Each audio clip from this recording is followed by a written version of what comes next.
it's Suzanne Spooner, QHHT Level 3 practitioner, and I am in Des Moines, Iowa. And I am coming with a new session segment today. An amazing gentleman.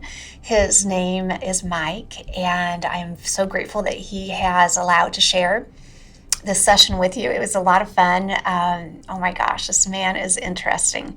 He is a Vietnam vet and spent quite a bit of time in Washington, D.C. He's had a very interesting life. And a while ago, he started down his spiritual path. And so it was a fun session.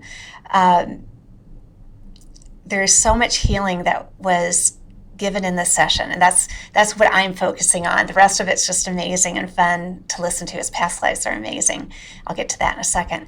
But the healing was phenomenal, and this man, served our country in Vietnam, and his body has paid the price for that. And obviously, it's been many years since he was a young man in the war. And to see and hear and understand how this healing was performed in his session after all this time was amazing. I think you guys will really enjoy that. His high self is very zen, but very chatty and has quite the personality. So it's very entertaining to listen to. His past lives were very fun to go through. The first one was as an American Indian, and kind of an idyllic beginning of that life. It talks to us about how he goes through the ritual of becoming a full member of the tribe as he reaches a certain age. Then goes to the war council because what he calls horse soldiers, American soldiers, are causing lots of problems within the Indian communities. And they're at the war council with all of these different Indian tribes trying to band together. Interesting. Okay, from there, I just want to say too much about it. From there, he goes to a life as a Buddhist monk in a monastery in Tibet. And then works his way up to abbot. Very interesting, lovely life. These are actually lifetimes that he had thought he had in this deep spiritual work he's done. A lot of it with, currently with Jim Self, a wonderful teacher. Some of these lifetimes that come to him. So it was interesting. A lot of times when people know about other lifetimes they've had, that's not the ones that they visit in these sessions. Unless there's something more for them to understand about it. And that's what happened in this session. Both lives were much more detailed than what he had originally picked up on. So it was fun. It was cool.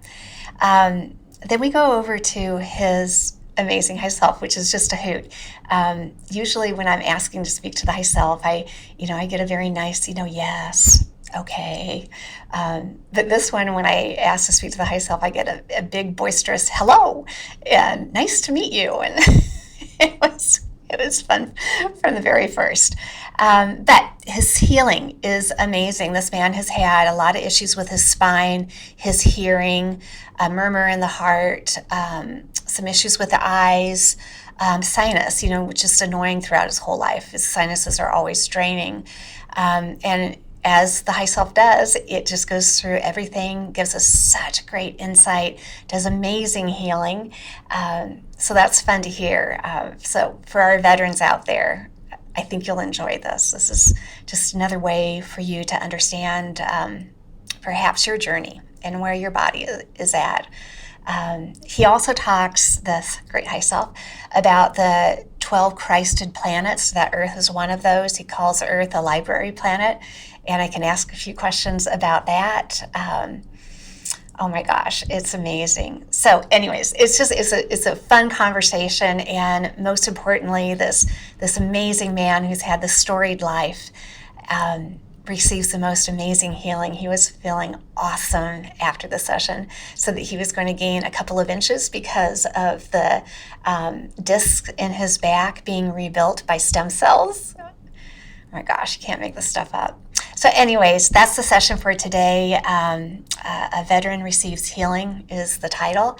And I hope that you enjoy it and pass it along to some veterans and let them know that they too carry the ability to heal themselves within and to understand the situations that they were in. All right, my friends, I think that's all I've got for you. You can find me at Suzanne Spooner, QHHT.com. Like, share, and subscribe to the channel, and then you'll find out first when these new sessions pop up. All right, have a great week. We'll talk to you later. Bye. What's the very first thing that you notice? It seems to be a grassy area that's kind of sandy, sparsely filled with grass, mostly dirt. I don't see any trails. I just see this grassy expanse, mostly dirt, with a little bit of grass. Nice. Is it more flat, or are there hills to it? It's flat where I am. I can't really see what's beyond my immediate area right now. Okay. You're doing great. The dirt, as you look down, what do you notice about that? It's kind of a light tan, sandy, kind of with some clay mixed into it. It looks like it might have been maybe a river delta of some sort. Okay. And the grass, is it tall or is it short? The grass is 3 to 6 inches in height, kind of sparse. Not really lush at all. I think it's the poor soil that is keeping the growth of the grass down. Okay. You're doing so good. Anything else that you see around you as you look around? I see a tree, an older tree. It has a thick trunk. Seems to have a good root system because it seems to be doing much better than the grass is. Okay. Is it close to you or far from you? It's about 30 feet away from me. Okay. Looking pretty healthy, though, as far as a tree goes? It's looking good. It's looking better than the grass is looking. Okay. Very good. Now, let's bring your focus to yourself there. When you look down, do you see your feet? I'm barefoot. Okay. And as you move up the body, what do you wear on the body? Buckskin comes to mind. Okay. And does that cover your whole body? It seems to be just from my knees up. I see buckskin. I can't really see what's on the top part of my body, but I do seem to be wearing like buckskin shorts, which seems rather odd to my rational mind. I got to get out of that. That's okay. Okay. Do you notice any jewelry or ornamentation or marking on your body? I don't see anything that looks like that. Does it feel like the top part of your body is without the buckskin, or is it something else? I can see my arms are bare and brown. Okay. And do you carry anything in your hands? I don't have anything in my hands. Do you wear anything on your head? I don't see or feel anything on my head. Okay. Does your body feel more male or female? I sense it's male. Young or old? I'm sensing younger than older. More like a young man than a young boy? Maybe teenage. Okay. And does your body feel healthy or not? It does feel healthy. Good. And how do you spend your time? What do you do most days? I fish. Okay. And tell me about fishing. My tribe lives close to the river, and I fish for food for my tribe, and I'm pretty good at it. Okay. So you like what you do? Yes. Nice. And are you there on your own, or are there others with you? I seem to be by myself. Okay. And so what else is going on around you that day? I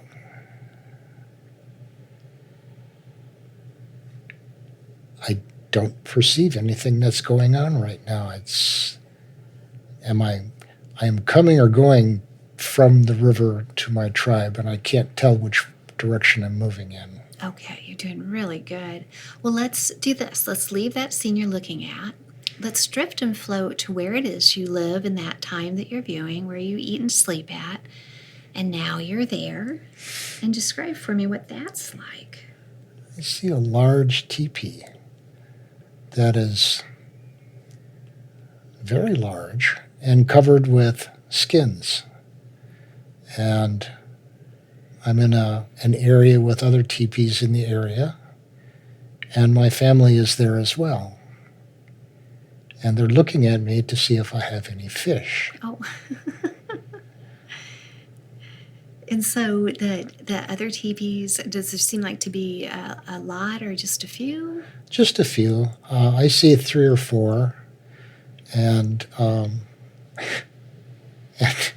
I'm being asked where my fish are, and I don't have any fish. So I wasn't lucky today. Okay. And your family, you said, are there. Can you describe what they're like?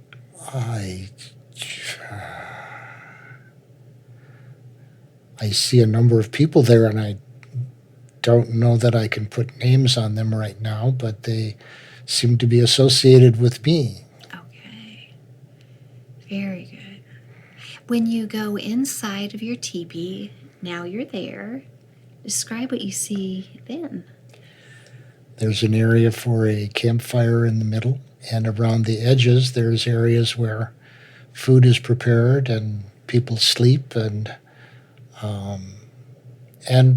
the children can play games, and the adults can have conversations. It's much larger than you might imagine. Really? That's so interesting. All right. And when you have a meal, now you're there, describe what that experience is like. Well, the experience will be sharing the food that we've gathered, the berries, the small animals that might have been hunted, or the fish that might have been caught. And the meal will be prepared by my mother, who cooks it and prepares it, and then we all share the meal together. Nice. Does the whole tribe come together for that, or is it more family is separated from one family to another? It seems to be just our family is sharing food together. Okay. But that isn't always the case. Sometimes there's celebrations where the entire tribe comes together and we all share the bounty of everyone. Nice. Okay. And your mom, what is she like? She is wearing buckskin with beads, and a thin woman, tall, and somewhat stern looking. Okay. All right. Other family members come into view that you can describe a little bit about? I see a brother and a sister, and I don't know where my father is. Okay. Anything else going on that day that you noticed that you wanted to mention? The men seem to be gone somewhere, perhaps on a hunting party. And it's the children and the wives that have been left behind, and we're just doing what we do every day, and that is gathering our food and working the hides and preparing pelts and drying meat and berries for times when we don't have food. Okay. Sounds like it's pretty organized. It seems to be something that is just done automatically. Okay, you're doing so very good. Well, let's do this. Let's leave that scene that you're looking at, and let's drift and float to an important day in that life that you're viewing, a day when something important is happening, and now you're there. And what's going on? I am being inducted into the tribe as a full member of the tribe. I have become a man. Okay, and tell me what that's like. I am standing in front of the campfire, and the entire tribe is around, and I am doing my dance, showing them that I can dance and that I can hunt and that I can fish, and I dance all this out in front of the entire tribe. And I am well liked and respected by the other people of the tribe, and everyone is having a wonderful time. Nice. And what are you thinking as you're going through the ceremony of all that? Well, I am thinking that this is a very momentous day for us, and I'm stepping away from childhood, and I am becoming a full member of the tribe, and I'm somewhat nervous because all of a sudden the expectations for me are going up dramatically. How so? And people will be looking to me to be able to successfully hunt game and to successfully fish. And if I am not successful, then everyone in the tribe will suffer because we all work together. Okay. Very good. Anything else happen at that ceremony that comes to mind? Nothing that I see now. It's a pretty big day. It's a very big day for me. All right. Well, let's leave that scene. Let's drift and float to another important day. And now you're there. And now what's happening?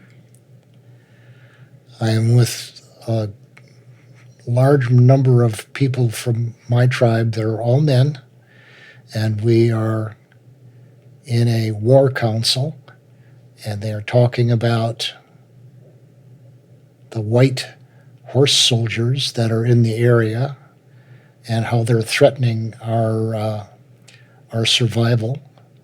And we're talking about what we can do about that.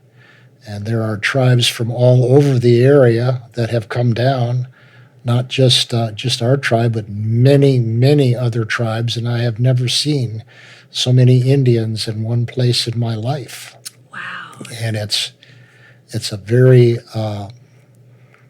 important event, a momentous event, and we're all somewhat nervous about how this is all going to turn out, because some of the Indians that seem to be in charge want to go to war against the horse soldiers.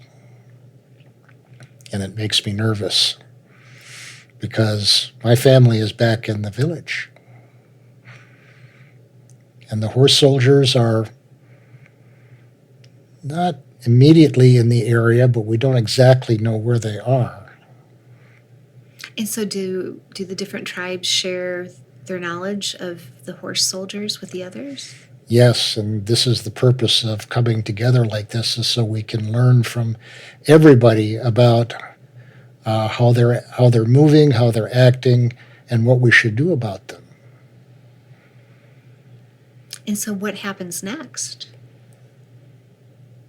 A horse arrives with a friend of mine, and he jumps off the horse and runs over to us, and he's panting and he's panicked and he's sweating and he's obviously extremely disturbed, and he's trying to get the words out as fast as he can, but he's obviously very frightened and he is panicking, and someone grabs him and said, what's going on? What's happening? And he talks about the horse soldiers in the village and the sabers and just piercing the women, the children, killing them like animals as they ride through, and they're trying to kill as many as they possibly can, and people are running everywhere trying to get away, and it's a slaughter, and he is just absolutely distraught. And we immediately take this to the council, and it is war. And then what happens? We see a large group of soldiers on the hillside, and we saddle our horses and we have rifles. We have been given rifles. And we began to attack the soldiers on the hillside, riding very fast as we can, to avoid their gunfire, because everybody is shooting back and forth. But the Indians are very skilled at shooting from a moving horse, and we are killing large numbers of the horse soldiers.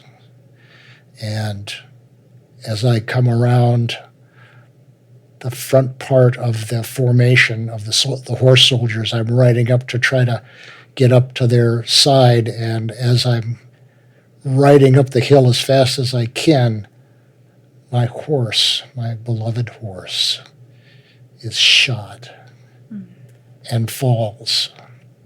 And I tumble out and land on my back on some rocks. And I'm laying there, and I'm conscious, but I can't feel my legs. And I see a horse soldier walk up to me, put a gun right through my head, put a bullet right through my head, and then shoots me a few more times in the body.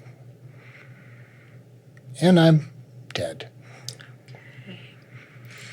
But my anger in that moment was just so high. I was just totally out of control with rage and with anger, because I had learned that my wife and son had died in the attack, bayoneted by the soldiers, just left to die. All right. Now, whatever has happened has happened. You've left that body floating away, drifting and floating back to the other side, and now you're there. And from this perspective, you can look out over that entire amazing life and know and see everything that was important about it. What were some of the lessons that you learned in that life? I had learned about Father Sky and Mother Earth and the sacredness of all life, and how we were all one. My horse was, of course, just a horse, but it was more than a horse. It was an extension of me that allowed me the freedom to move across the plains, to hunt the buffalo, to go to the river to fish. The horse and I were one. We knew each other's thoughts. We knew each other's movements before they were made.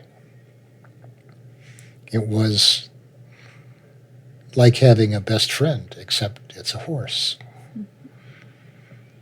And all life is sacred, down to the last butterfly and ant. All life is precious.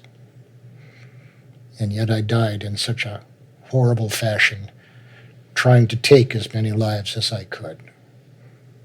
And I felt ashamed. Now, every life has a purpose. What would you say the purpose of that life was? The purpose of that life was to learn how precious life was, and how you had to control your emotions in order to hold true to the thought that all life is precious. When your emotions run rampant, then you lose track of those major lessons. And since I'd lost track of that, then it was time to come back and learn that lesson over again about how precious life is and how to control your anger. Very good. Is there anything else about that life that stands out as you look over it? It was such a peaceful, serene, idyllic life. No one could ask for a better life than that. Until the horse soldiers came and destroyed everything in their wake. All right. such killing, such misery, such anger. Such a shame. And now that you're back on the other side, take a look around and describe for me what you notice there. I'm no longer an Indian. I'm a being. What is your form like? I have a humanoid form. I have an aura that has some colors in it, and part of my aura is very dark. I'm told that they have people that can help me fix my aura, but I will need to come back another time to Earth to work on controlling my emotions and learning about how precious life is again. But the problem is, I can't remember anything from my previous life. I have to go in blind and learn all my lessons from scratch. Wow. What do you think about that? I want to go back and be with my horse and my family. But that life is gone. It will never come back. So the only thing I can do is try to recreate that idyllic life.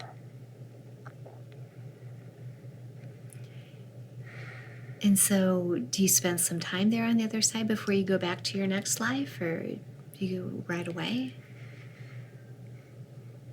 Time is such an odd thing there. It's like non-time. They don't have Mondays. Yeah. They don't have weekends. They don't have Fridays. So I don't know how long I was there, but then I was born in an area not too far away from the ancestral homelands of my Lakota tribe. Nice. So it continues. It continues in a way, and can I recreate that idyllic life? I'm going to try. Okay.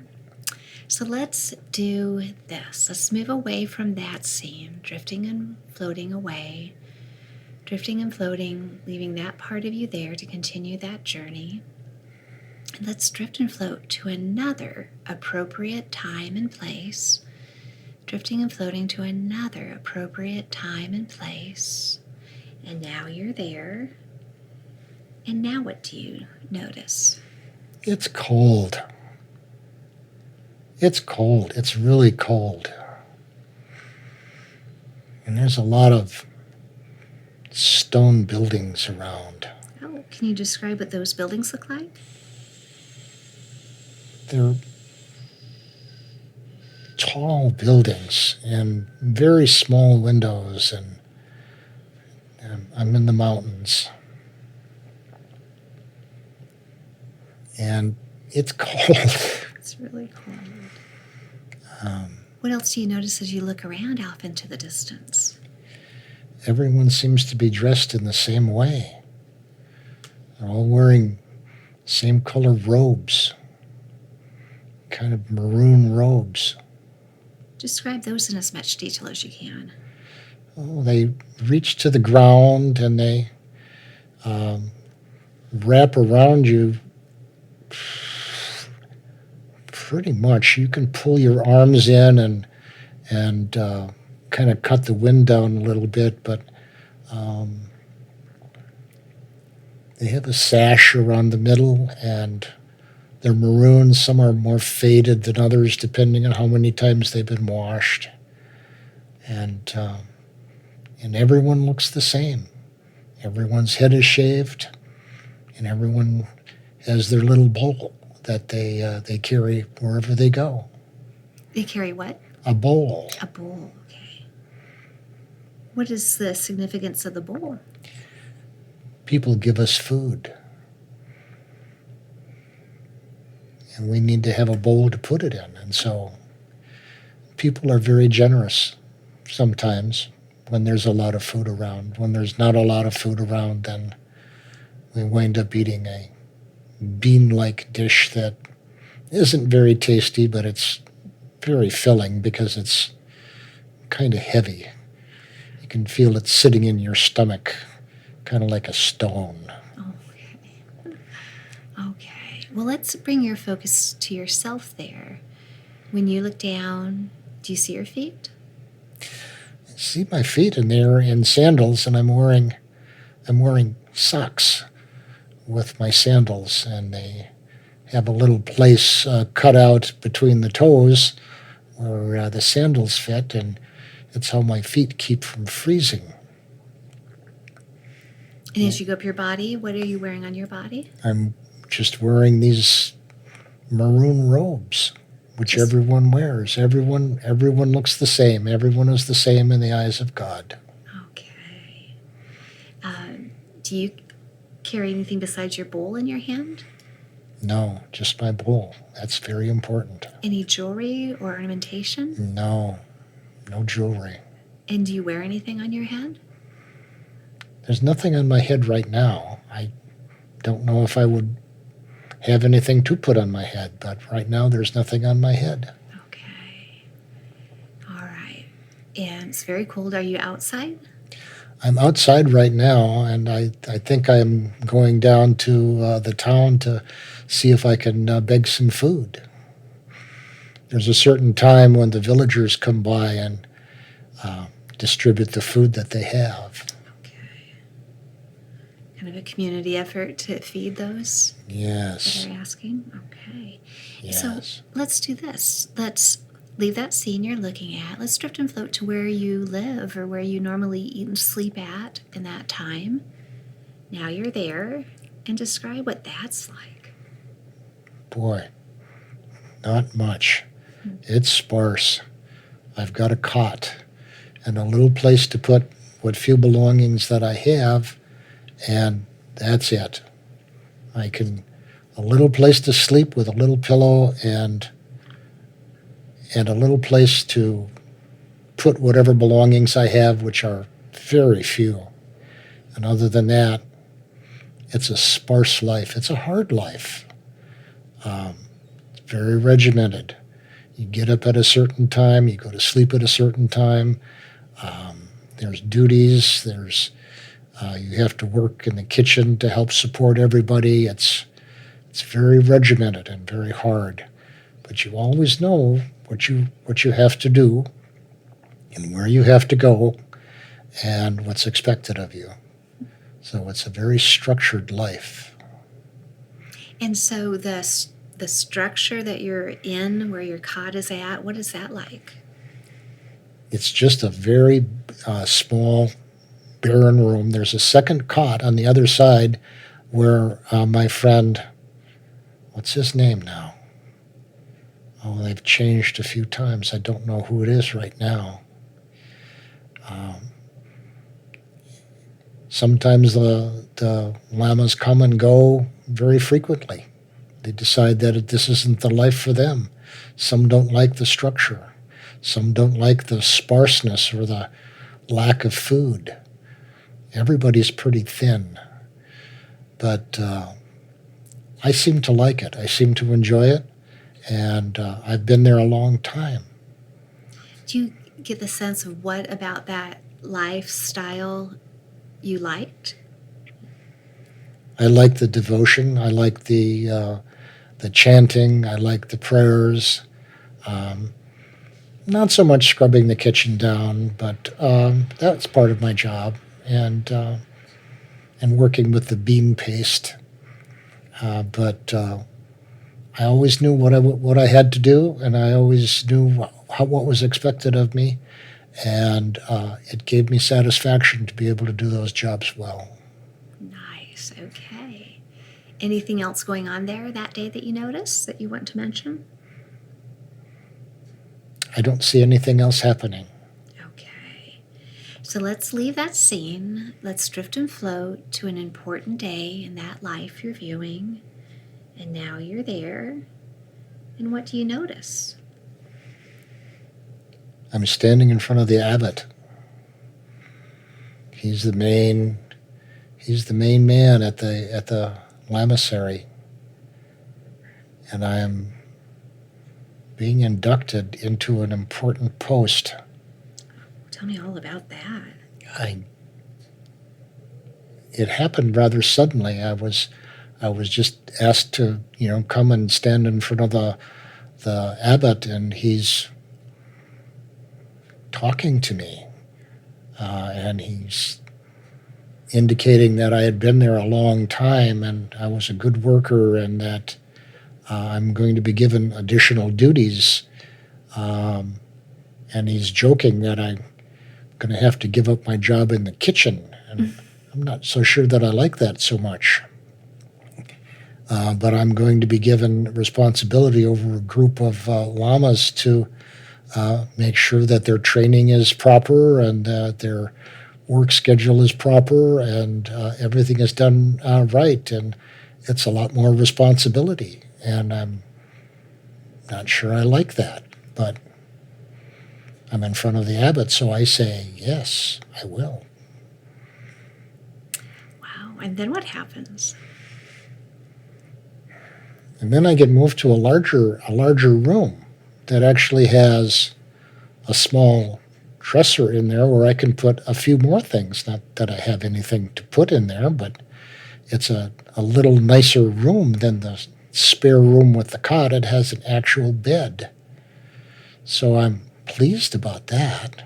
That's pretty nice, isn't it? But all of a sudden, I've got all of this extra responsibility, and it came upon me rather suddenly, and I'm still not quite sure I know what to do about that, but I'm going to do the best I can, especially since I've got these young lamas under my care now, and they're my responsibility.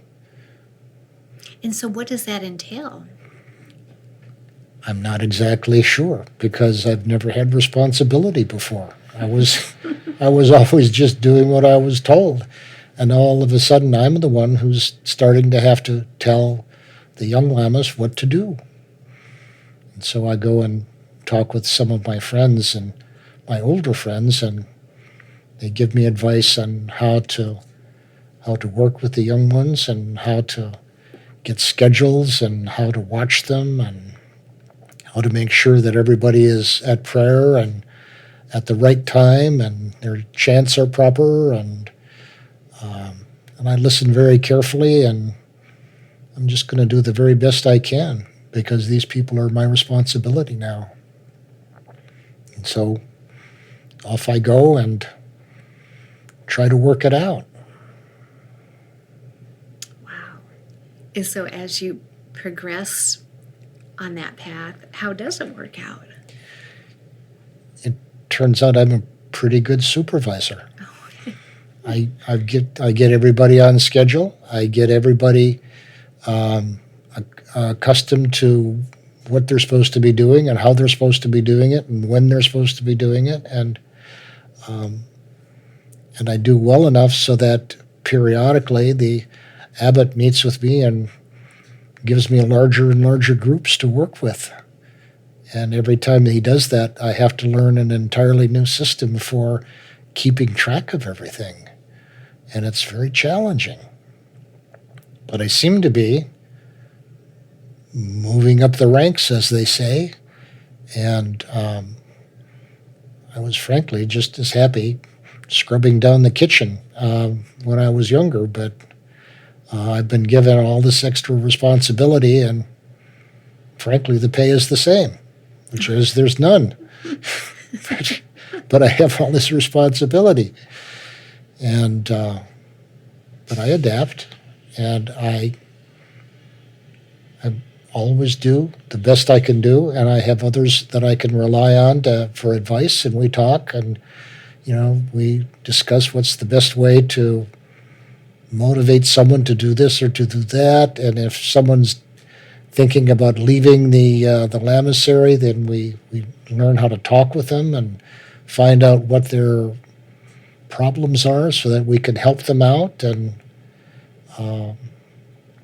it becomes just another way of life. I would assume you gain respect as you're going up the rank. Some will give me respect. Others will be angry that they didn't get the job.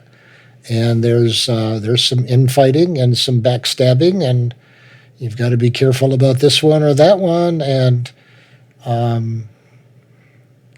as it said, people are people no matter where they are, no matter what they're doing, and it's not an idyllic life, but I learned to cope with that, and I learned how to turn aside some of the anger from the people who thought that they deserved to be promoted, and everything works out. All right. Well, let's leave that scene. Let's drift and float to another important day in that life.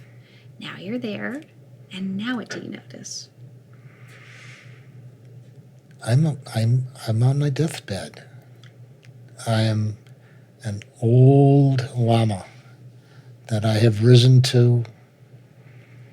I guess I'm the abbot, and I'm on my deathbed. You're the abbot now? I'm the abbot now, and I'm very, very old, and I'm getting ready to pass over. And I've learned so much about Buddhism and God and all of existence. And now I'm getting ready to meet my maker, so to speak. And so, do you get a sense of what's going on with the body? Why it will be the body's last day? I'm having trouble breathing, and my heart is beating very erratically, and I'm too weak to perform my duties. So they have put me in my bed, and there's a large number of lamas standing around. They're chanting, they're praying, and then I'm looking at them from the ceiling of the room.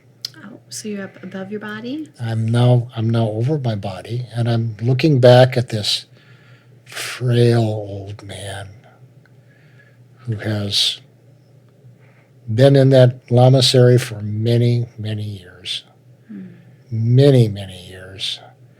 And I'm just frail and just worn out. And now I'm watching everything, all my friends, all my lamas standing around me, and they're crying too. Oh. What else do you notice? I feel wonderful. I feel great. Tell me about that. I'm not cold anymore. And all the aches and pains of the body are vanished. And I'm looking at everything from a much larger perspective. What is the larger perspective that you notice? What is that like? As I raise up above the lamasery, I look out over the valleys, and I see other lamaseries, and realize that this little world that I lived in was just one little world. And there's identical little worlds or similar little worlds all over Tibet. And as I go higher and higher, I can see all the different lamaseries like little dots of light on the land. And I'm amazed at how many there are all over. And I was just one of so many.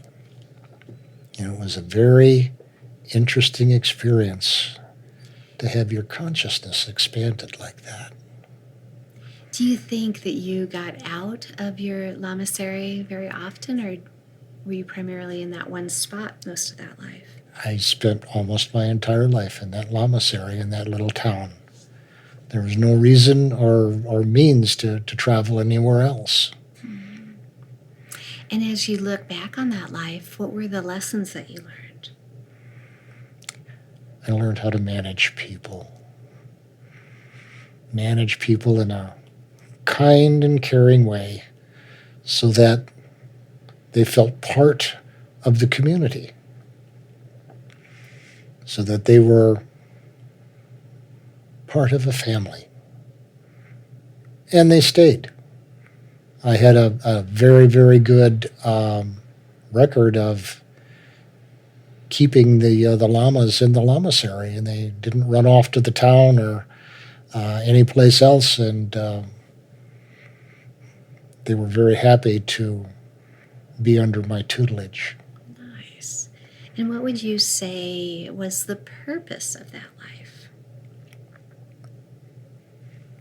To learn about people. To learn that you might be a llama and you might pray, but that doesn't make you a good person. Everybody has their own wants and desires, and sometimes it shows up in one way or another, and sometimes they're not always kind. Well, it sounded like you did quite a bit in that life. It was a very busy life, and a lot of responsibility for the young llamas that were coming in there and staying there, and trying to keep them on track spiritually. You're given a lot of responsibility, but it sounds like you did well with that over time. I was well liked as I passed. May I speak to Mike's high self, please? Hello, I have permission to speak to Mike's high self. this is Mike's high self. It's so nice to meet you, Suzanne. It is so nice to meet you. Do I have permission to ask questions? Of course you do. Thank you. I know you could have brought forth many different lifetimes to show him today. The last lifetime that you showed him was as the Lama, in charge of other younger llamas, and eventually an abbot. Why was it important for Mike to see that life? It's important for him to understand that he was born into a spiritual path that he has not yet completed, and he has much work yet to do. And tell him more about that. There have been many opportunities to learn, to grow, but oftentimes Mike has chosen the emotional route. He has had a hard time controlling his emotions, and sometimes it has led down the wrong path, or less than optimum path. And so this lifetime has been devoted to learning to control the emotional body, which I believe he has done. Very good. Okay. Anything else about that lifetime that's important for him to understand more deeply? He can be kind of stubborn. He didn't want to leave. He continued to go back to the lamasery time after time until we realized that his education was being stunted. Oh, because he liked being there? He loved being there, and he didn't want to leave, but he knew virtually nothing about nature and how nature works with humanity and with all of the elementals as well. And he said that as he was exiting that body that he could see other monasteries and other places, and there's whole worlds outside of his world. That was a very eye-opening experience for him. Very cool. All right. Then the first life you showed him was as a Lakota Indian. Fairly idyllic life until the horse soldiers came. Why was it important to show him that life? It was in that lifetime that he experienced his Eden. And it was a very grounding experience for him to learn what idealism is all about. But he also learned how quickly that can be snatched away. And resiliency has never been one of his stronger points, but he seems to have overcome that in this lifetime. Oh, and explain to him how he's been able to do that. He has had a variety of experiences that have been, let's just say, kind of rough. And he has learned to ameliorate that roughness, how to make the best of a bad situation. Sometimes the situation was bad because of the way he responded to it, and he was able to recover from that in many cases and work around it and come out of it stronger because of his innate spiritual strength. And that's been an important foundation for him through his life. Okay, beautiful. So that sounds like a big lesson that he's learned, the resiliency in the face of difficult times. Yes, it has been. Not often easy, and in some cases heartbreaking. But this is third density life. And now it's time to move on to multidimensionality. Nice. What else did he want to learn in this particular lifetime? In the Lamasery, No, in his current life. in this current life, oh, there's so much.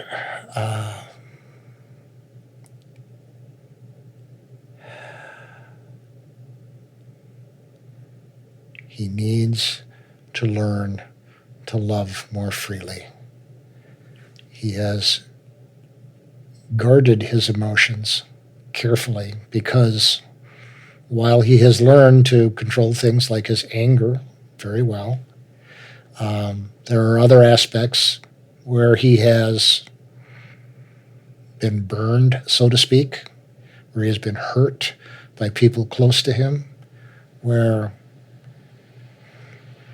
he now feels he has to be a little more guarded, and he needs to learn how to love more freely and to understand that people react the way they react because of their level of consciousness, not because they're trying to be mean or vindictive. Nah, they might be mean or vindictive anyway, but it's the level of consciousness that keeps people locked into a set of actions and beliefs that is sometimes very hard to move. That's an interesting way of looking at it. Do you think he's aware that he's made such great progress about his resiliency in this current life? He has limited awareness of that. But he is right now a very resilient individual.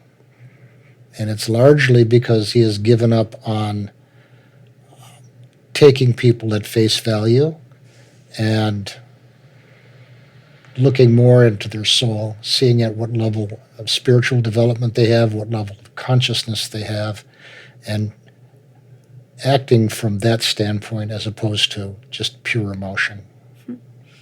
Now, when he ended the life as the Lakota, he said he had so much anger within him due to the way of the passing, what happened to his wife and child.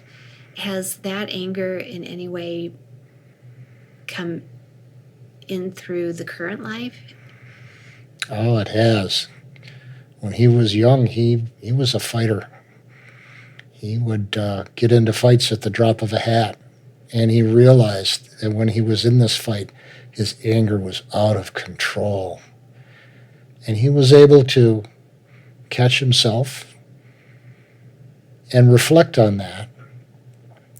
And he understood after a time that one of his major lessons in this lifetime was controlling anger, controlling the emotional outbursts that seemed to be so prevalent when he was younger. So that's good. He carried that from one lifetime to another, and he's dealt with it.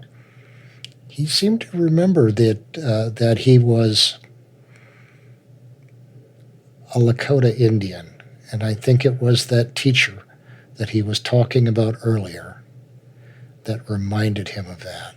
Right. He said that he asked for memories of past lives and several came in. Yes. Can you tell him more about why that happened in that way for him? Mike is very distractible. He has a very active mind, and it's going in a million different directions at the same time. This is a very, very important lifetime for him. And he needed to be aimed in the right direction, so to speak, so that he had a purpose to move towards. And that's why we gave him some information that we knew would stick with him. And it did. And it brought you to Mike today to learn about that. Tell us more about that. Mike is doing a very important job right now. All of humanity on Earth is struggling. The Earth is moving. It's moving apart. People's choices are stay with the old 3D Earth, move to the new Earth in a fourth dimension or a fifth dimensional capacity, or just die and take whatever life comes next. Most people are very purposeless.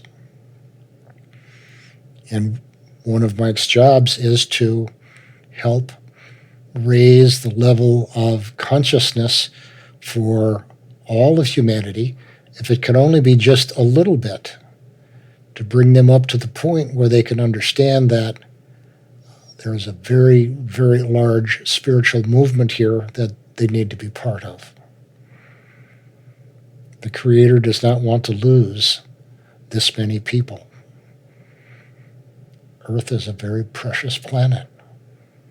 It's a very critical time right now, isn't it? It's a very critical time on a Christed planet.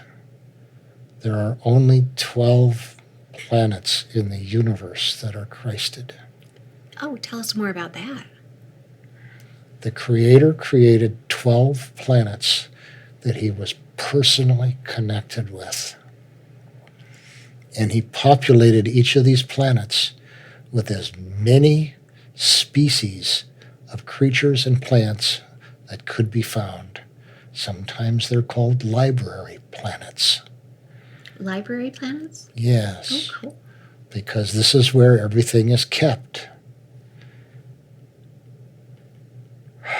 But then Earth fell in consciousness. And what caused that? Creator gods, who created creator gods, who created more creator gods, experimented. And one creator god discovered something called form. If this was something that had never been discovered before. There was no form. It was all formless. And when form was discovered, everybody wanted to see it and touch it. And so everyone then began creating form. And that began a cascade of events where some of the creator gods were creating with God's light, and some were creating with God's light and their light, and some were creating with only their light. And sometimes if God's light was not part of the creation, it created wobbles. It created what? Wobbles. Wobbles. Little wobbles. Things that weren't quite solid. They weren't quite right. They weren't of a high enough, they weren't of a Christed nature. Things like, oh, look, I've just invented revenge. I've just invented anger. I've just invented jealousy. And this caused consciousness to fall further and further. It started off as a 12th density planet and fell and fell and fell until it fell into 3rd density, and it almost kept falling. Metatron had to step in and do emergency measures to stop the fall of consciousness, and it stabilized at a terrible, terrible cost. How did he stabilize it at that point? He used something called Metatron's cube, and he was able to hold the Earth in stability with this cube. But in exchange for being able to do this, the elementals were a very important part of creation, lost the ability to love. And people lost the ability to communicate mentally, and they had to learn how to communicate with words, which is a much, much more difficult thing to do. So consciousness fell to the point where life became very primitive, and it took eons to recover from this. And it's only been within the last 10 years that the Christ consciousness was able to be brought back to the earth, to start to raise the level of consciousness among the general population.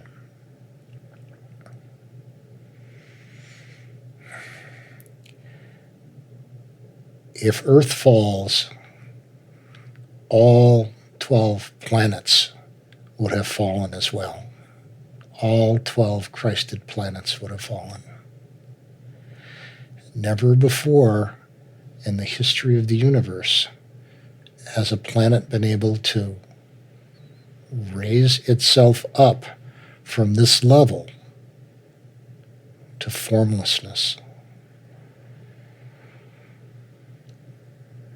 The Creator is going to eliminate form again. And to do so, everyone's consciousness must be raised to the level that will be compatible with a non-form environment. So we wouldn't have the density of a physical body? The physical bodies will be gone. Physicality will be gone. We will be back to an energetic environment. No form. And what is Mike's role with that? Mike has agreed to help humanity raise its level of consciousness by raising his consciousness to the point where the local collective consciousness will affect everybody. And as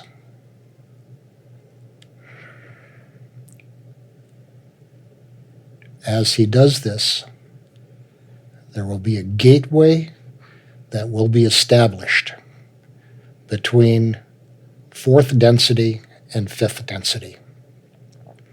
And those that choose will be able to walk through this doorway that Mike and others have created and allow them access to the new 5th density world.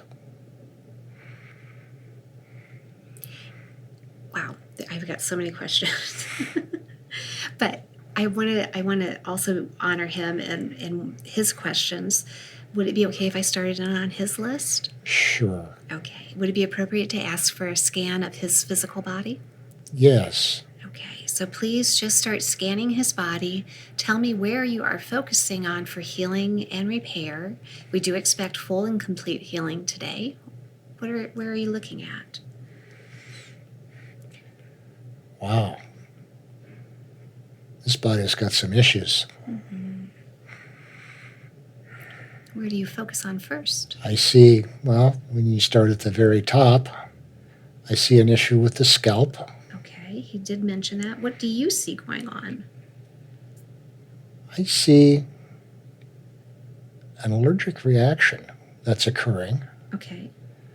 and that needs to be taken care of, and that will be also related to the sinus issue Oh. that he has been complaining about Okay. for some time, quite some time. So tell us about the allergy. It's partially food and it's partially environmental. There's a mixture of things that his body is hyperreactive to, and it is affecting the proteins in his scalp, and it is affecting the proteins in his sinuses. And it's just a hyperreactivity that we're seeing to multiple antigens in the environment. So as far as the food goes, what are the foods that he's allergic to that's causing these reactions?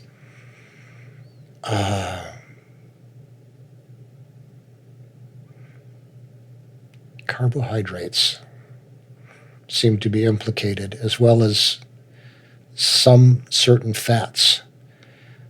He's got an inkling of this, and he's going to have to adjust his diet in order to make a complete recovery on this. Okay, just tell him exactly what he needs to do. Eliminate carbohydrates. That'll be a good start. And I know that's going to be hard to do because he likes carbohydrates. But it's going to help a lot with these allergic type issues. And then perhaps he could stop taking all of the allergy medications that he's taking. Oh, I bet he'd like that. He hates pills. So you said that part of it's environmental. Can you explain more of that to him? It's actually an allergy to his own skin cells that have flaked off. Oh. He probably needs to vacuum a little more often with a HEPA-filtered vacuum cleaner to remove those from his environment. So that's interesting. His body is allergic to his own skin cells? That's what it seems like, yes. So what's the root reason behind that? There has to be more to that story.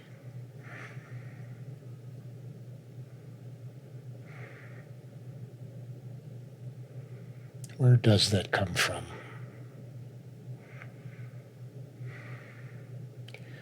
Nothing's coming to mind right now. And what can you do? I know you've given him great advice, and he'll, I'm sure, take that. But what can you do now to help balance out that area of the scalp for him? I can make some adjustments in the immune system that will help moderate this. That's great. And it's just fascinating to hear. How do you, from your perspective, adjust his immune system? All the chakras in the body are attached. No, let me go back. All the chakras in the body reside in the etheric body. Each of those chakras are connected to a gland that is attached, obviously, to the body, in the physical body. Mm-hmm. By altering the energetics going through the chakra system, it will alter the chemical output of the various glands in the body, such as the adrenals and the thymus and the thyroid gland, the pituitary, hippocampus, and so forth. And by altering the energy that goes through the chakras, it changes the output of the hormones and chemicals that come out of the glands. Perfect. And that's what you're doing right now? That's what I'm doing right now. What will he notice differently after the session because of that? I think his nose is going to stop running. Oh, good. Since that's been a lifelong issue, you'd like to not have problems with the sinuses? Oh, that would be wonderful on from his perspective, yes. Wow. That might surprise him that those two things are connected. Yes. How is the nose, the nasal passages looking now? They're becoming less inflamed. the level of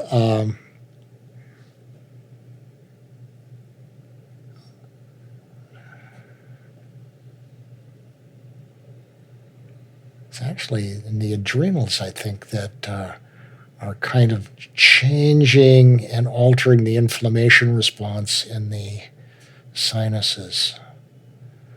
It seems to be calming down a little bit now. Good. Now, I don't know if this relates to him at all, but I've heard before that inflammation can be anger or held anger. Is that similar to what he's? There's some residual anger in there as well, and I'll be working on that one too. He doesn't need to hold on to that anymore, does he? No, he's not even aware of it. It's amazing. How do you do that? How do you release that anger? It's just a matter of letting go. It couldn't be easier. Not too complicated. But you have to be aware of it first. Okay. So that's happening for him now? Yes. Beautiful. All right. Where else in his body are you focused on? I'm looking at part of his brain that has to do with the auditory system. Okay. And what do you notice there? It's a mess. There is some real serious damage here. The entire upper range of his hearing is gone, and there's damage in the auditory nerves. The upper range of his hearing, as those hair cells were destroyed in the explosion, the brain still keeps looking for a signal from those hair cells. And this was back when he was in the Vietnam War? Yes. And there's no signal coming, and so the brain, who likes to keep things the same, says, okay, I will make some signal myself. And so it presents all of these pure tones from the hair cells that are no longer there. The ringing in the ears. And it makes his ears ring. Well, he was asking about that. Yeah. So what are you doing there to completely heal his auditory system? It's going to take some time to calm those auditory nerves down and convince them that there's no more signal coming and there's no more signal that has to come. And I think that might take some time. So is there a way to help him get that higher range of hearing again? The hair cells were destroyed.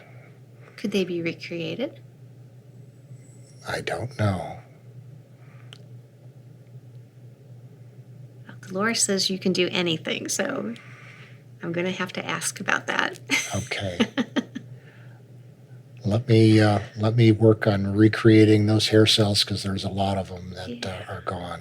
I think, wouldn't he like to be able to hear the whole range of music and... Well, right now it's like hearing half a symphony. Yeah. Because everything from 6,000 hertz on up is gone. Why did that occur for him? Why did that need to happen? Was he to learn something from it?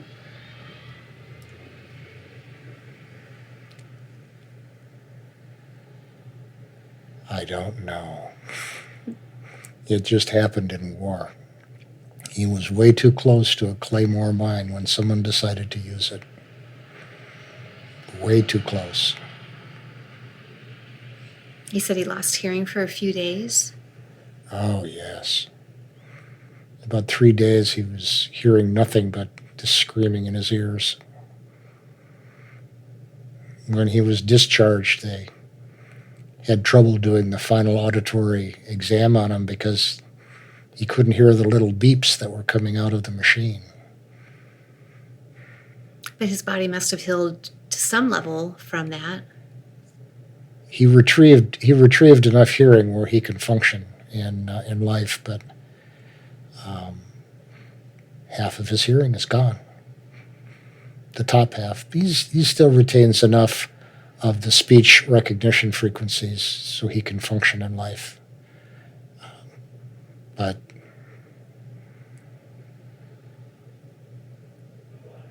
It would be pretty cool for him to be able to hear everything again. it would be awesome to hear everything again.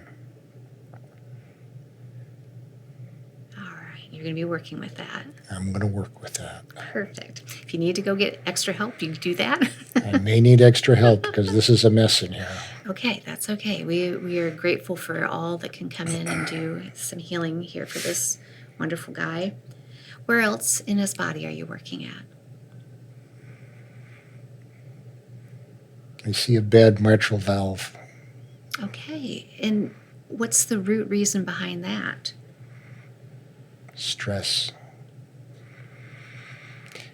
He was exposed to an awful lot of stress early in his adulthood, and it took a little toll on his heart. It's stabilized right now, and that will be taken care of. And what are you doing to get that back into alignment? There's some sclerotic tissue that needs to be replaced and regrown, and stem cells are in there right now working on it. Oh, nice. All right. What will he notice differently after the session because of that mitral valve being repaired? That's an issue that's really between him and his doctor. The doctor will no longer hear the murmur, and he will say, "What happened to that murmur?" Oh, good. Well, when we're in that area, he talks about having very low blood pressure.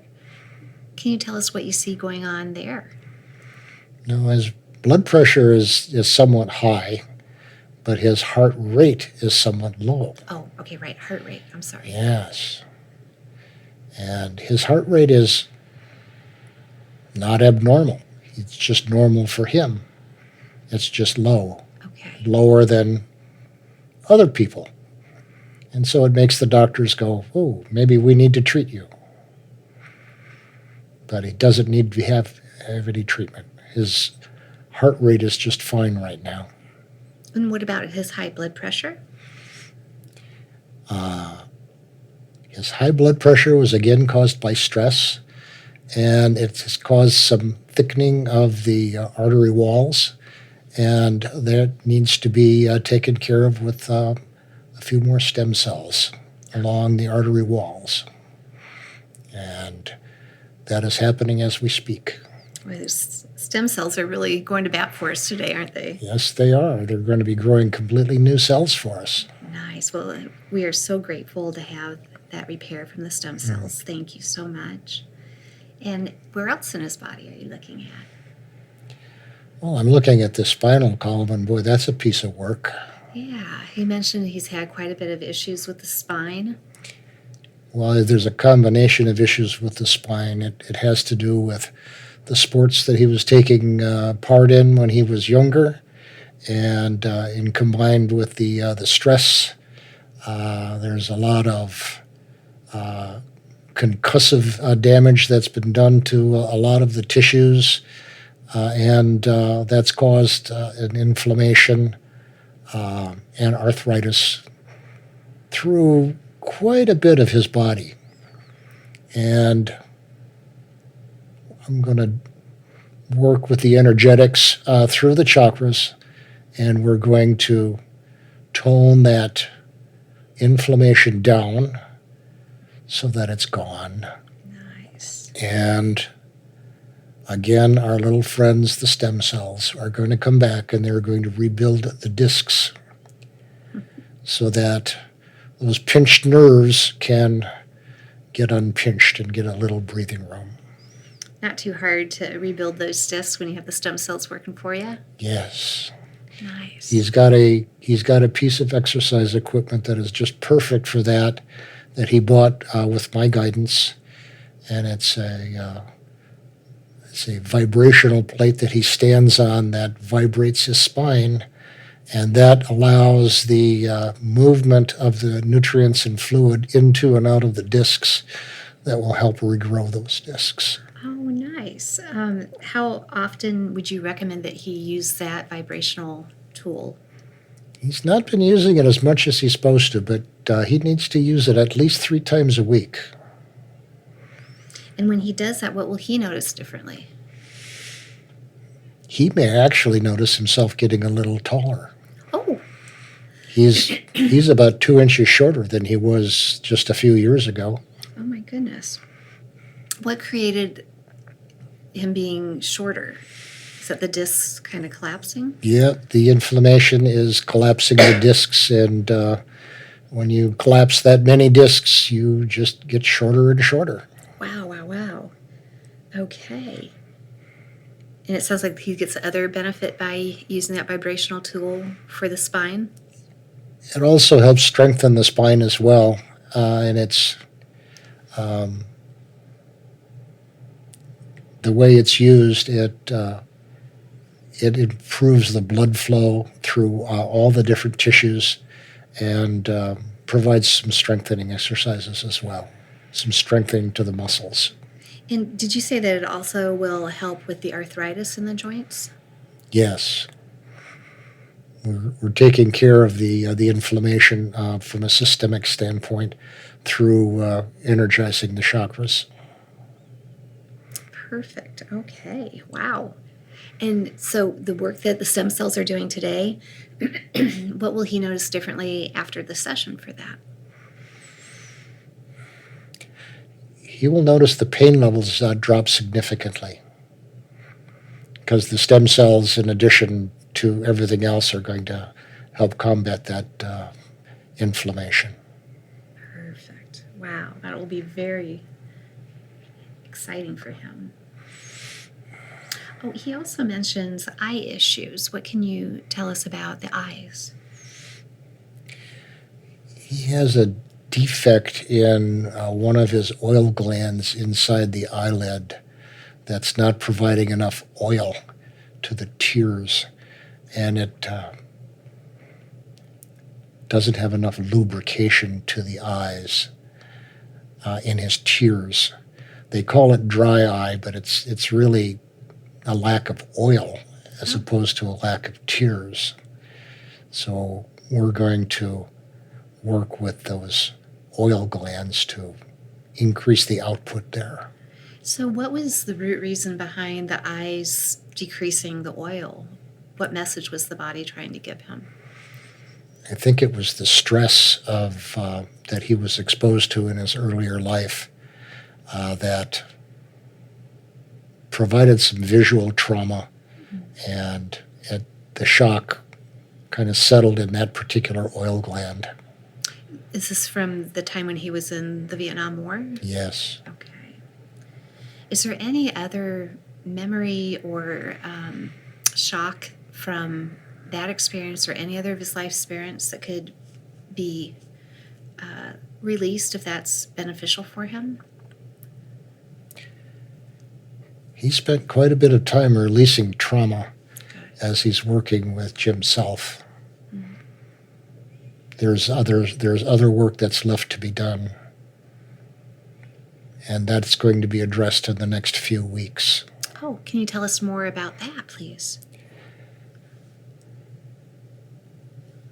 It's a deeper dive into meditation that is going to allow access to trauma that's locked into actually the bones itself. How does that work? When you were exposed to the same type of trauma over and over and over again, it sinks, gets denser and denser, and finally winds up in the bones. And that the energetics that we're going to provide are going to provide a lifting out of that trauma from the bones. And once it's removed from the bones, it will have access to just being released, just letting it go. It will be released into the energetics of the etheric body, and that will be disposed of. Nice, okay. And that deep dive into the meditation, is he aware of how that will come about? He's not aware of those yet. How will that present itself? I think it will present itself in the moment, and he's resilient enough to flow with it. He's become much better at staying in the flow. Tell him about that about staying in the flow? It's, some people call it letting go and letting God, and others have different ways of saying it, but it's a matter of understanding what you're responsible for and understanding reality. And things that aren't real need to be let go. Things that are untrue are not real. Just let it go. And he has let go of so much in this lifetime. And there's still more to come. He's going deeper and deeper. And as those are released, he will become lighter and lighter. Wow, beautiful. He's got questions about that. Okay, anywhere else in the body that you're working on before I go to his list of questions?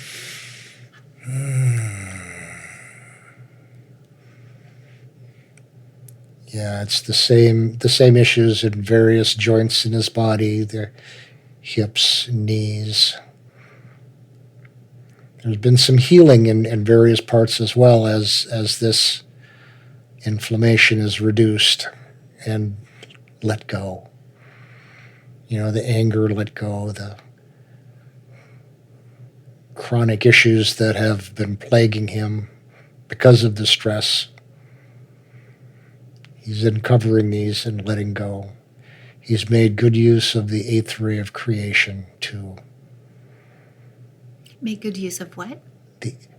the eighth ray of creation has a very good program for releasing energies from the body. Oh, gotcha. Okay. And it's just as simple as saying, eighth ray, this anger that I'm feeling, remove it from my energy field and do not let it return. And it's gone. Well, that's pretty easy. It's easy if you're aware of it, but these are issues that he's looking at that he's not yet aware of. They're deeper, deeper, deeper issues. Let's give him a lot to look forward to and to think on. It's going to be a busy 4 months ahead. Okay. All right. Well, he would like to know about his experience as a young boy when he was walking home from school and tapping the twig on the metal fence with that repetitive sound. He looked up and saw two beings. The sky opened up, two beings looking down at him. He's got questions about that, but what do you want him first to understand about that experience? That experience was meant to put him back on track, to give him a purpose in his life, so that he understood that he was here for a large spiritual experience. And he was just 7 when that happened? He was a very young boy. He would like to know, who were those beings? Ezekiel,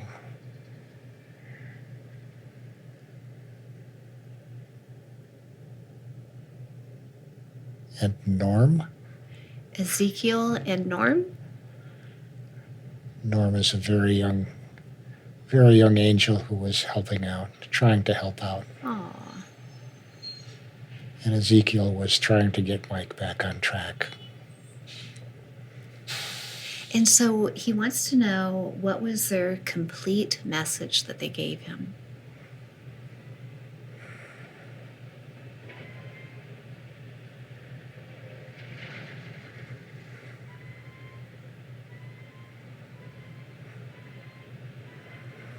I might need to go a little deeper for this one. Mm-hmm. So just keep your eyes closed. Just take a nice deep breath.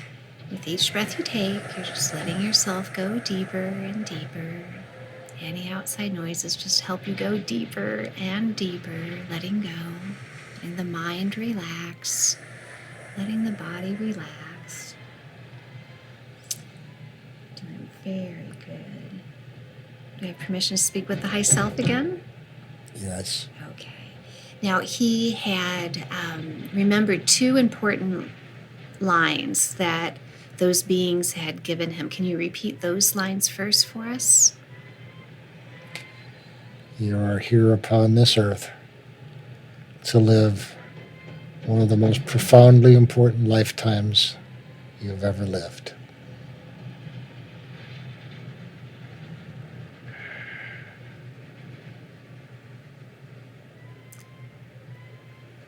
And what was the complete message that he was given at that time from them? The time was very constrained because he was standing out in the middle of the street. Mm-hmm. And so the message had to be brief. Oh my goodness. Okay, very good. And so how is he doing with that message that they gave him?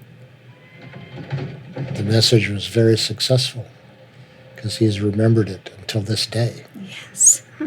And so we did exactly what we wanted to do, was keep him aligned on a spiritual track that would ultimately lead him to Jim Self. There are not that many embodied masters on the earth today, but Jim is one. And he will, as he was told, become like Jesus Christ. So tell us more about his connection to Jim. Why was that the teacher that he was drawn towards? He was watching Gaia TV as we had guided him towards, and watching an interview with Regina Meredith, where Jim divulged some information that was, well, at one hand, fairly benign, but on the other hand, it was totally new to Mike, and that really surprised him. That somebody would have such casual knowledge of information that nobody else seemed to have. And if he had this information, he may have other information that might be more useful. Because by the time Mike heard this message, he had seen all the other teachers, and nobody was approaching the level of Jim Self. It is nearly impossible to achieve enlightenment without a teacher or a guru. And this was the one that we led him towards, because it seemed most suited. And it would achieve the one goal that we told him of becoming like Jesus Christ. Very good. Okay. Well, and back to that time when the beings came to him, he said that he felt that he had received a download at the same time. Can you tell him what that was about? That was a complete download of all of the information that he would require in this lifetime. And it would be revealed to him through his subconscious mind as he needed it. And so the things that Mike felt like he had received spiritual enlightenment, just unrolling of this download that he had received in completeness at the age of 7. Most of that would not have been intelligible to him at that time, so it was allowed to unfold naturally in the course of his development. Is that still unfolding to this day? He's not done with that rote yet. What's coming for him from that download that might surprise him? The ability to heal by touch. Oh, tell us more about that.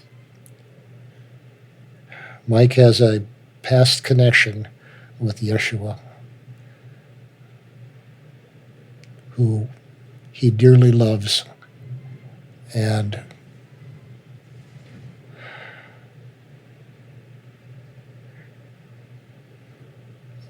now I'm blank.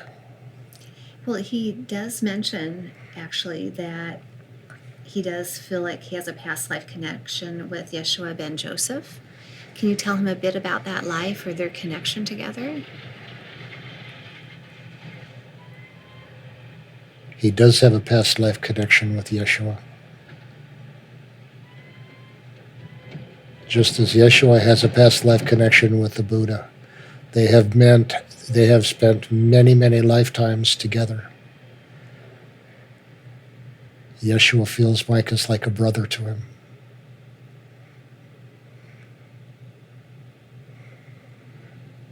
Does he have a message that he would like to get through to Mike today? Keep doing what you're doing. You're right on track.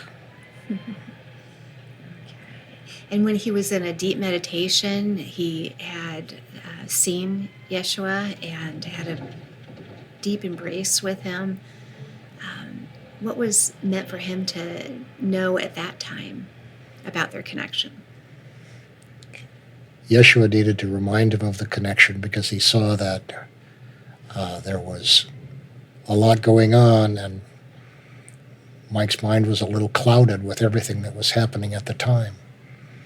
The two love each other deeply. Beautiful. All right. Thank you for that. And he says in 1968, while he was driving from Homestead Air Force Base to Wisconsin, he encountered a strange light in the sky just off the highway in Indiana in the early hours of the morning. What happened during that encounter, and what did he see? He was watching a potential cattle mutilation that was happening on the other side of the road. The beings in the craft were focused on what was happening on the ground in their spotlight and didn't notice that they had attracted an audience. When they did notice the audience was there, they were angry. And that anger flashed out and was picked up by the people on the other side of the highway. And it was terrifying because of its strength. And they all jumped in their cars and left, and this craft followed them for a while and then went back to what it was doing without the audience. He said that the others that were pulled over on the side of the road looking at the lights, and he himself felt just kind of a curiosity and kind of pretty laid back about the whole thing. And then it was that flash of fear and running to the cars and getting down the road. So that was that fear that, or the anger that they were feeling. The beings in the craft across the road were oblivious to the audience that they had attracted. And that's why there was no emotion that was involved, and everyone was just sort of enjoying and wondering about the strange light and kind of chatting back and forth until the beings realized that they were being watched and became angry, and that anger flashed out in a very negative emotion, and it was really truly terrifying in its magnitude. And that's what everyone was feeling there that was watching? And that's what everybody felt, and they realized that they were in the wrong place, and they left as quickly as they could. Okay. Okay. Anything else about that experience that you want him to understand more deeply? There was no abduction. Had he wondered about that? He had wondered about that, but there was no abduction. He is not the type that these people are looking for. What type do they look for, I wonder? Oftentimes they look for people of their own species that are embodied on Earth that have agreed to be abducted so they can study the Earth firsthand. Other times it's people that have the right genetic makeup that they're looking for. There are many beings in the universe that buy and sell genetic material like you and I buy and sell crackers, so to speak. It means nothing to them, but they need to have a source to find this genetic material. There's a very large trade in genetic material in this universe. So is that the reason behind the cow mutilations? The cow mutilations, there's multiple reasons for that. One is that the government is trying to cover up what's actually happening because it would be too terrifying. And the other reason, the real reason, that they're grabbing cows and draining them of their blood is that there are beings in the universe that derive their nutrition from direct absorption of biological tissue that is blood. So what they do with it is they bathe in it. It's more humane than doing it to people, and they can derive the same level of nutrition from cow's blood. And so they're using cow's blood as a nutritional source rather than people. I feel sorry for the cows. Not a good day for the cow. No. Okay. It's a big world out there, isn't it? Big universe. It's a big universe out there. Okay. Is there anything else about his Tibetan Lama life that you want him to understand more deeply? There's more to life than the inside of a lamasery. He needed to get out and experience all of life. Because while he thought he saw a slice of life in the lamaseries in Tibet, he saw more on the plains of Africa and America and Europe. Very good. And the major lesson that he learned in the Lakota life, what would you say that was? Unity consciousness. He was very close to ascension at that time and let his emotions get away. In this lifetime, he has fused his emotional body and his mental body together, and he is able to control his emotions much better. Very good. Okay. He wants to know, what are the 3 most important things that he must do to achieve full light body? He must be able to stay in the flow. He must be able to take what is coming to him,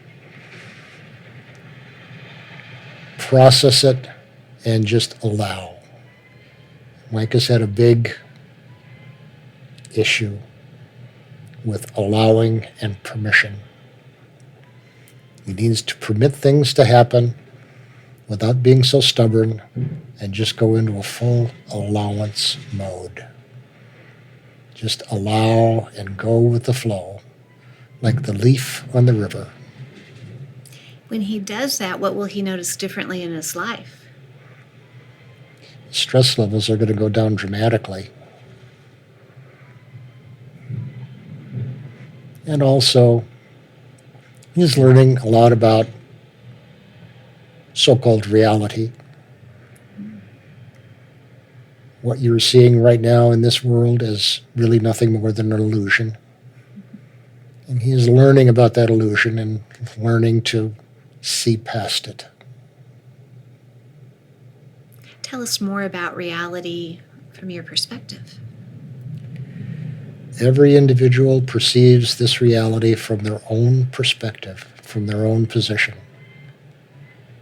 And each position is created through your values, your beliefs, your attitudes. So everything that you see is different from what another person standing right next to you is seeing. You are seeing totally different realities because your values, your positions, your attitudes, your opinions are completely different. Human beings like to take in things that support their attitudes and their opinions. And they will bend what they feel is out there to suit their needs. They will see what they want to see. And therefore, there is really nothing that you can, that's worth forgiving, because what you're looking at is just an illusion. Everything is an illusion. So forgiveness is unnecessary. Boy, that's a big concept turned in a different direction than what we normally would think. It also has to do with duality. You know, there is no separation. There is nothing that is separate. We are all part of the same God.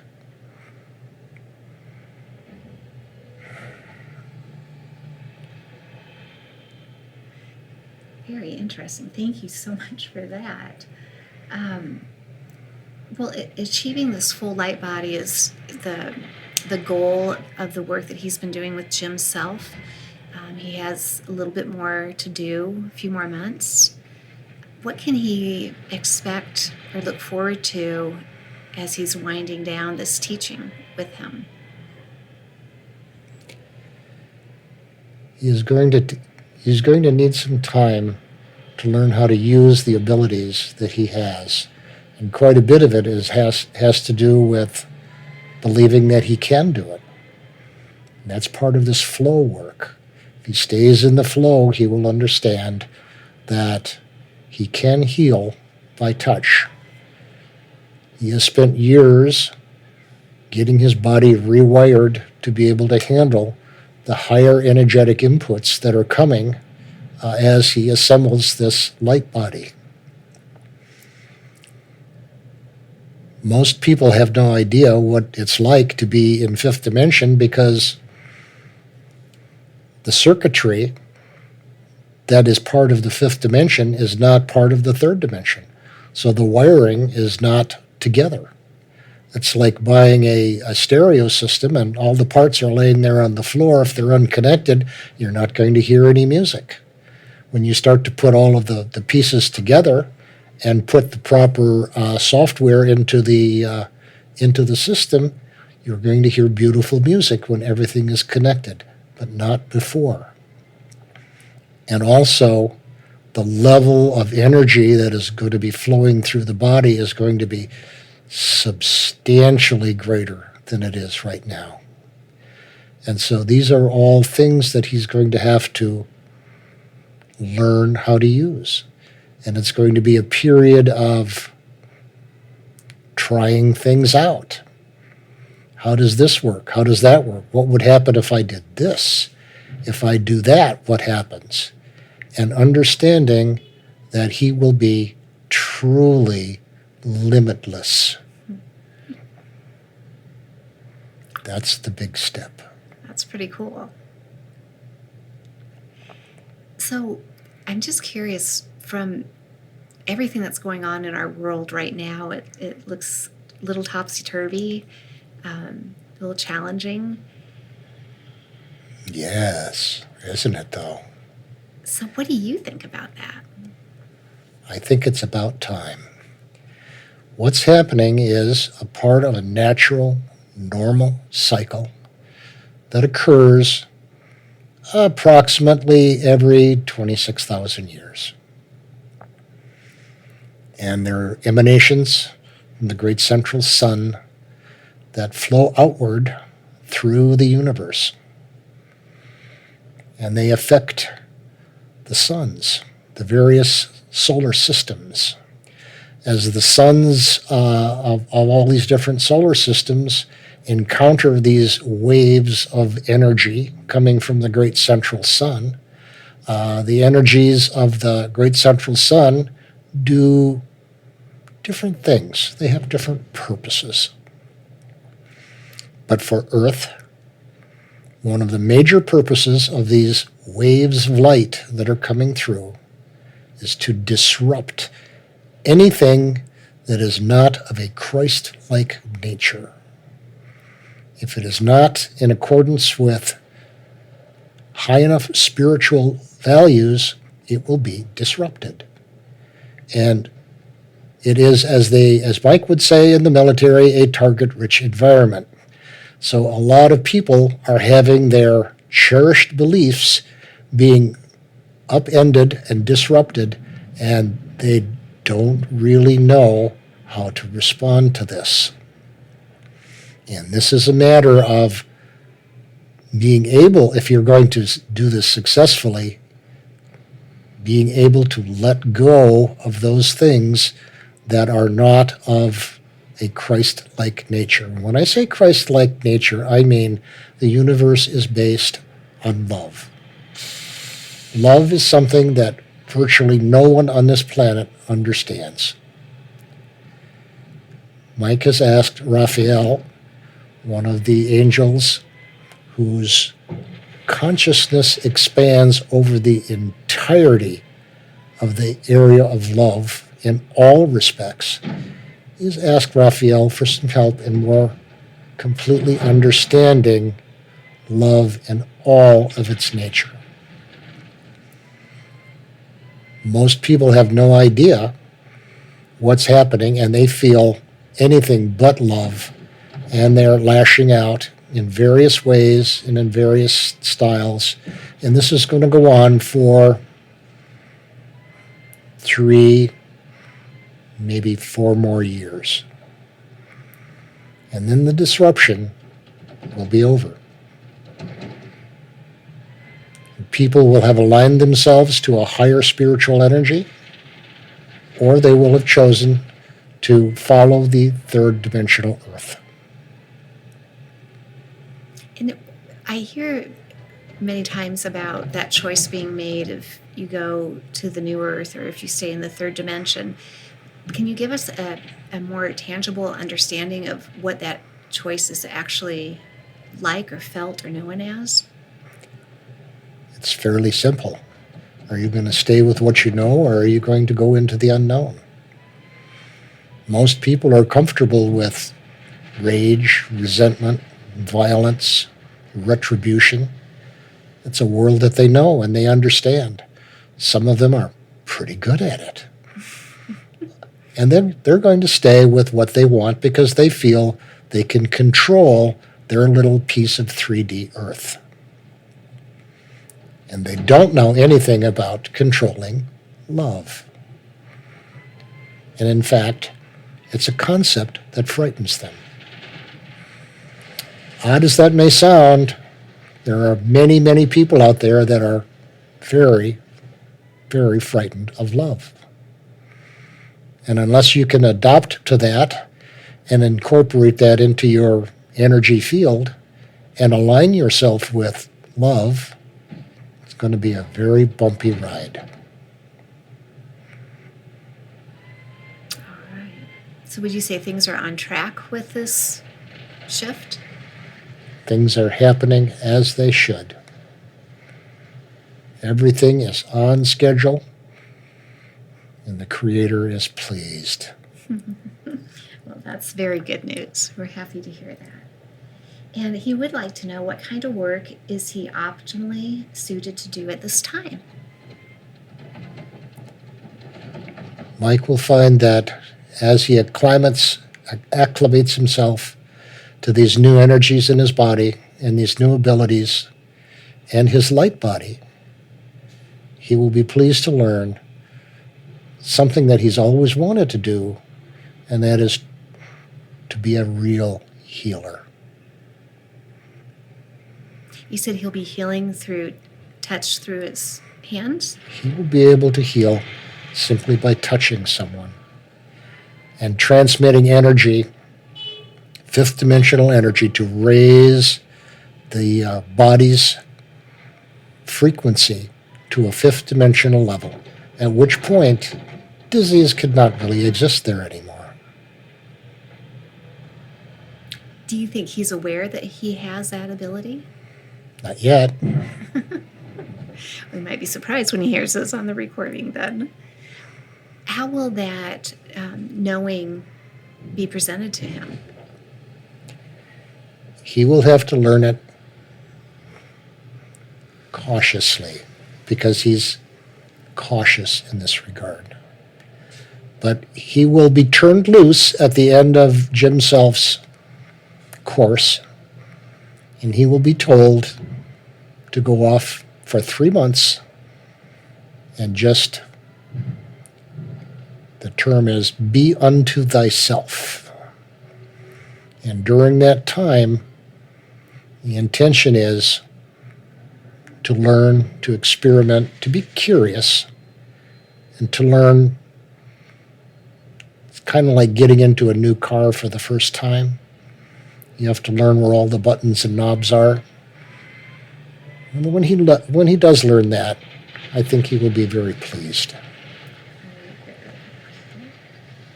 And he would like to know, what is the most important thing he can be doing now to serve humanity? Keep his energy level as high as possible Do not try to wake up the sleeping and to heal those who wish to be healed in a kind and considerate way. That desire to wake up the sleeping, I think a lot of people have wanted to do that, but you're saying that's not in his highest and best good for now? No. And explain that for us. People will wake up on their own time frame. If you try to wake them up ahead of time, it only irritates them. Everyone is living the life that they live, and everyone is coming here. Everyone on this earth is here to learn their own lessons, and they learn it in their own time. You can't push them. Sometimes you can give them a little prod and a heads up, like we did with Mike when he was 7, but you can't wake up somebody who doesn't want to be awakened. It might not be their time. Back in that moment when he was 7, just out of curiosity, he thought the rhythmic thunking of the tree branch over the metal gate or fence may have done something to put him into an altered state. Did it have anything to do with that? We realized he was in a theta state as he was walking down because it showed in his aura so clearly. And Ezekiel said, "This is the time. Let's give him a little message." And he did. Gave him a little message. And it did exactly what we hoped it would do. Scared him, but that was okay. He still remembered it. So, out of curiosity, because I help people get in the theta state a lot, what does the theta state look like in the aura? It's just a specific color in around the top of the head. And I would assume that's recognizable to other high beings. If you can read an aura just like a book. There's nothing that you can hide from your aura. It opens everything to everybody who has the eyes to see. So tell him about his aura currently. How is that? His aura is getting brighter and brighter all the time. It has some nice tinges of blue in it that are very welcome, and it's changing on a daily basis. He is currently, at our suggestion, reading all the books in the David R. Hawkins series that are very advanced spirituality books, and it will help him immensely understand some of the things that have been omitted from Jim Self's course simply because there's so much material that has to be given. They can't give everything, and this is filling in the gaps very, very nicely for him. Nice. And the ways that he can help that aura illuminate even brighter, what would those be? Just continue reading those David R. Hawking books.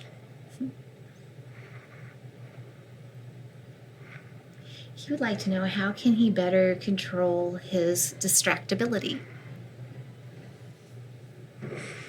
His mind does seem to wander because my mind is the one that's directing him most of the time. We're very closely aligned right now. And there is a lot going on in the energetic world, and I think it's just a matter of being able to work through this series of events where we are merging bodies here, becoming more towards the 7th level light body.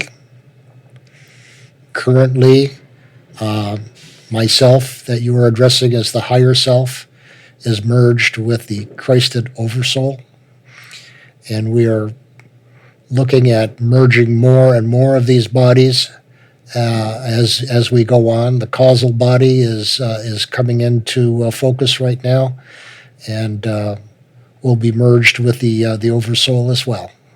So what was it like for you as the high self to merge with the Christed body? Thrilling. Absolutely thrilling.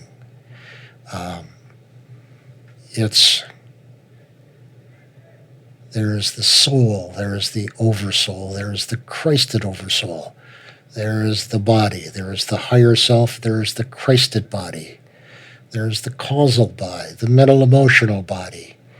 There's so many bodies that all are becoming one and are becoming unified. And as we do, it is thrilling. It's a great time to be a high self, isn't it? Oh, you have no idea. little higher self humor. Sorry.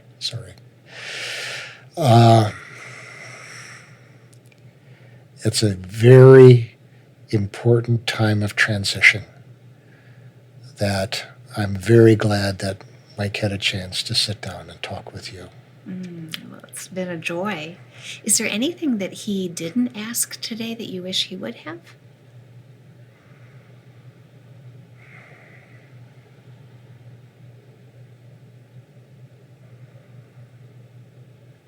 Not that I can see.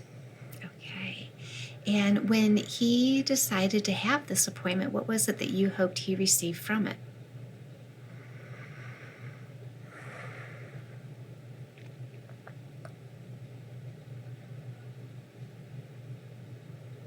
Clarity. And do you think he's received that clarity today? I think he will be very pleased when he hears this recording. Nice. Okay. And anything else that you can think of just from your own experience that you would like to share?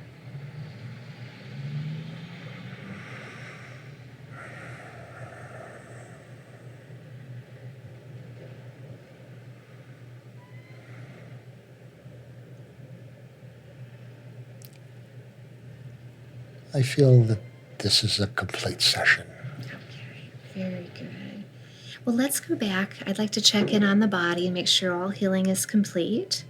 How is the scalp and sinus area looking now? Looking much better. Good. All right. His lower back is, much better. Good. Well, he was worried before we got started that he couldn't lay down on this table. How has things been for him throughout the session? Has he had discomfort or has he been all right? There's been minimal discomfort. Nice. And explain to him why that is. Blood flow is increased. Inflammation is down. Everything is in alignment. Spine is looking about 100% better. Wow, perfect. And again, share with him what you want him to do to maintain that. He needs to stand on his vibration machine at least 3 times a week. He needs to work on his core strength, keep exercising, keep his weight down, and keep a positive attitude. Nice. Okay. How is the auditory system in the brain? The auditory system isn't going to be immediate, but we're working on that. That'll come back in time. Good. He'll notice be able to hear the high end of the frequencies. Yes, he will. And we're dialing down the tinnitus as we speak. Perfect. Okay. Just out of curiosity, sometimes in sessions they say that that's a vibration coming in of information. For him, is it that at all? No, for him, it's the auditory nerves looking for input from that part of the ear that's no longer functional. Okay, gotcha. The mitral valve, how is that looking now? Like new. Stem cells have been doing their jobs, haven't they? Yes, they have. We kind of accelerated them a little bit. Good. Oh, please do that as needed to keep him in balance. We want him to go forward in this life without any discomfort within the physical body at all. Yes. All right. And the spine again, you're looking all the way through the spine. How is that? Oh, the spine's looking much better. I can see some difference in the thickness of the discs. The inflammation is down. You might walk out of here taller than you walked in. Oh, that's lovely. Okay. I think he would like that. I mean, we are so grateful for the discs being rebuilt. That's such a beautiful thing to happen for our body. He's going to have all the strength that he needs in that area. Won't he? Yes. And the eyes, how are they doing now? The oil production seems to be pretty much back to normal. Wow. All right. And you're going to help him maintain all of this? Yes. And he'll hear what you've said, and he can make those changes with the diet or with the environment. Yes. He's one that would know that quite well, more so than most, right? This background. He's pretty much on top of it. All right. Perfect. Gosh, it's been such a joy to assist in this way. How often would you recommend that he listens to his recording to get the most benefit? He'll dive into this. He'll listen to it every day until he doesn't think he needs to anymore. Okay. And then he'll listen to it some more. Okay. Well, that's good. I'm happy to hear that. When he does listen to it, explain to him how that changes or shifts him. I will. It's like he's here again, doing it all over again. It's just like a little booster shot every time he does it. Oh, I like that booster shot. That's cute. Okay, very good. And the best way for him to maintain connection to you clearly is what? Oh, we've got a pretty clear connection already. Doesn't always listen to me, but mostly he does. What do you see when we were talking earlier about that we seem to be getting closer to becoming this fully realized human, having full connection with the high self at all times, knowledge that we carry? From your perspective, how are we all doing with that? Well, people are progressing at their own pace. Some people are still working through the emotional issues that say, well, if I can't touch it, see it, measure it, or feel it, it must not be real. It's the old science paradigm that has to be gotten rid of. But people are progressing at their own pace, and the levels of energy that are flowing through the earth right now are greater than they have been in the last 25,000 years. This is an opportunity for everybody to make the jump that wants to. And there are more and more people that are becoming aware. Consciousness is raising exponentially all over the world. And that's why you're seeing so much political upheaval, because people are no longer satisfied with the status quo. So I think everything is happening as it should.